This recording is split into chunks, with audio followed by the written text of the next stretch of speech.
Hey y'all, I'm Carolina Tony. Thank you for stopping by my channel.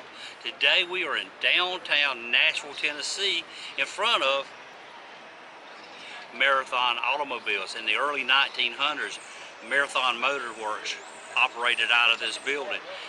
As with everything else has gone away, they've repurposed the building. But some of the old machinery that used to make the cars are inside. And we're going to go inside and explore right after this station. Identification. Hey y'all, Carolina Tony here. Thanks for stopping by my channel. Join me as I travel the highways and byways in search of adventure, where we will explore roadside attractions, abandoned places, historical, and even the weird and strange. And hey, maybe a food review or two. Please subscribe. I upload every Monday, Wednesday, and Friday. Be sure to click that bell so you won't miss any future videos.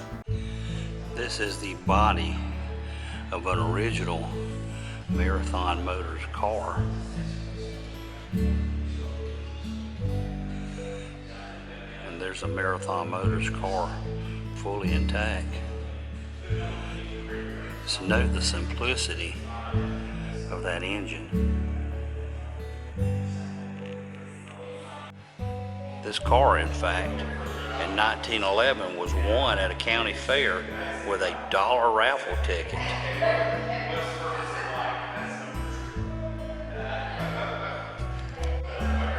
And look at those huge tires. There's a chassis of one of the Marathon Motors cars. This is how plain and simple it is. It's just two straight rails. This is a 1911. 1912 M20 20 horsepower. This thing sold for $695. Now, in 1912, that was a lot of money. Only for the rich. Said these four cars are very rare. There's only 8 left to be known in the world. There is a picture of the factory. I'll show you this when we go back outside. It's still there, as is most of all of this building. And this building here, this is where we are now. The cars are housed in this building. Here is a Marathon toolbox and a photograph of it going up a hill.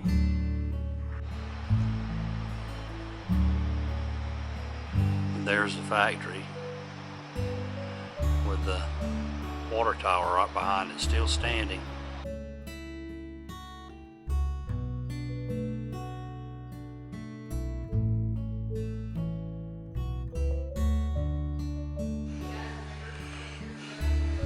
There's lots of old cool things in here.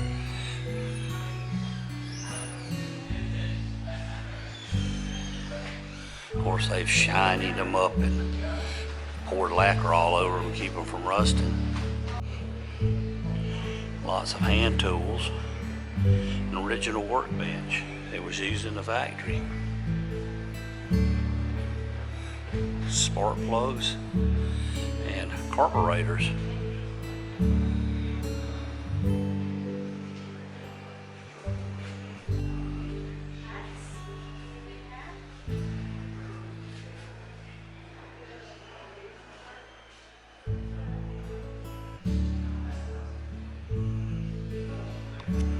Grinding wheel, a belt-driven drill press.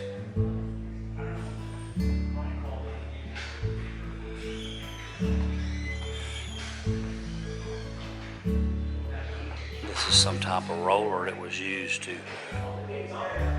roll metal out, put a curve on it.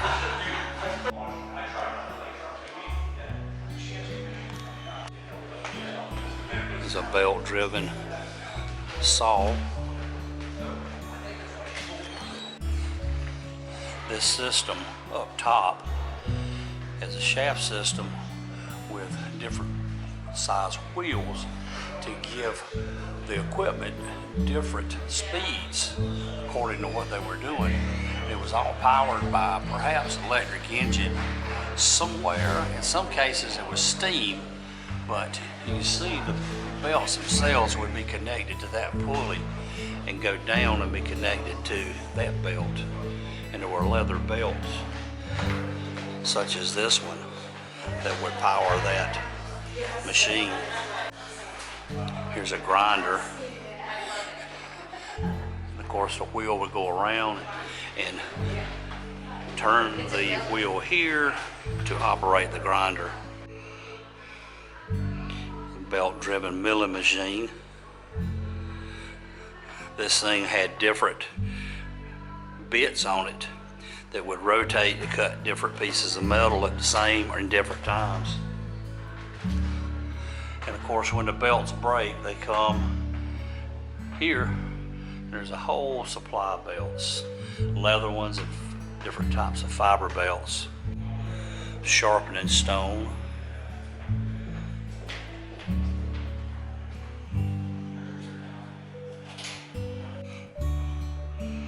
Here is a forge. You would turn the handle that would force air through the bottom, and the coals would be in here so you could heat metal up. Here is a steam engine.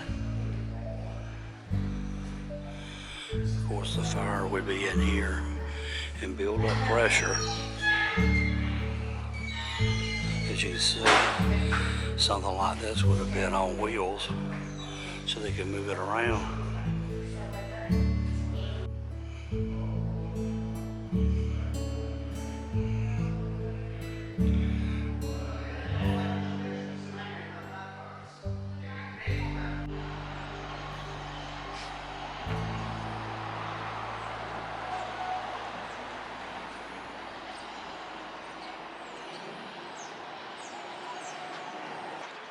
Alright, that about does it for the Marathon Motors. Hope you've enjoyed our little trip. Pretty interesting to see how cars were made a long time ago. A lot different than today, not as quite as automated. If you enjoyed this video, be sure to give me a big old thumbs up. And you can help me out a whole lot if you tell your family and friends about my channel. But for now, y'all have a good day.